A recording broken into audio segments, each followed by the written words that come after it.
কষ্ট করছো এই জন্য।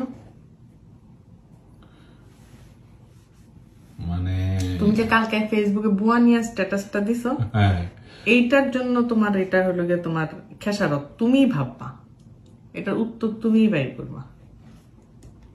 চায়ের কাপটাও বলে আমি ধুয়ে থুই না, তুমি ধুইয়া আজকে কি করছো? সকালে চিনি নিছো চার জন্য, রাইট? চিনি বইমেন থেকে নামাইছো, কথা সত্য? চিনির এখানে চিনি পরে একটু ছিল, একটু পড়ছিল, একটু নামাজতো, আমার ছবি আছে, একটু না পড়ছিল, একটু পড়ছিল, একটু নামাজতো। আচ্ছা, অনেক কি পড়ছিল, অনেকটা পড়ছিল।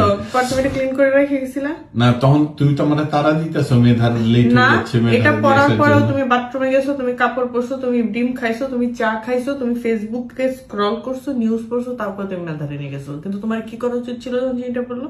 তোমার ক্লিন করা উচিত ছিল। শোনো মাসুদ, এই ফেসবুকে খালি স্ট্যাটাস লিখলেই হবে না, ঠিক আছে? তুমি তো আমাদের ঘরে বুয়া বানায় ফেলছো। আমি তোমাকে বুয়া বানায় ফেলছি? হ্যাঁ, তাহলে এগুলো নিজের কাজ নিজে করবা, তাইলে আর কারো আমাদের বুয়া লাগবে না। আর বুয়া কি ঘরে এসে কি খালি আমাদের কাজ করে? তোমাদের কাজ করে না? আমাদের কি কাজ করে? হ্যাঁ, তোমাদের কাজ করে না, খালি আমাদের কাজ করে। আমাদের চুল আশ্রয় খালি সারাদিন দাঁড়া দাঁড়ায় না? তাই তো। এমনি কালকে মাথায় একটা সাংঘাতিক ব্যথা পাইছি। তুমি এখন কেমনে ব্যথা পাইছো সেটা বলো, কেমনে ব্যথা পাইছো? অ্যাকচুয়ালি এই জিনিসটা খুব ইম্পর্টেন্ট। কিভাবে ব্যথা পাইছো জানো না তুমি? না, প্লিজ বলো, আবার বলো। জিমে গেছিলাম এক্সারসাইজ করতে।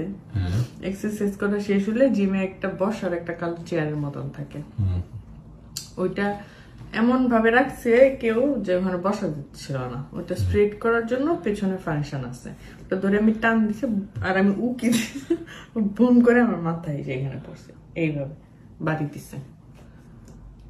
উজবুক সাংঘাতিক ব্যথা আছে। উজবুকের মতো না দেখাই ধুমধাম টান মারলে তো এটা হবেই। এটা তোমার কারণে, এখানেও তোমারই দোষ। কিভাবে? হ্যাঁ, কিভাবে? কিভাবে মানে কি?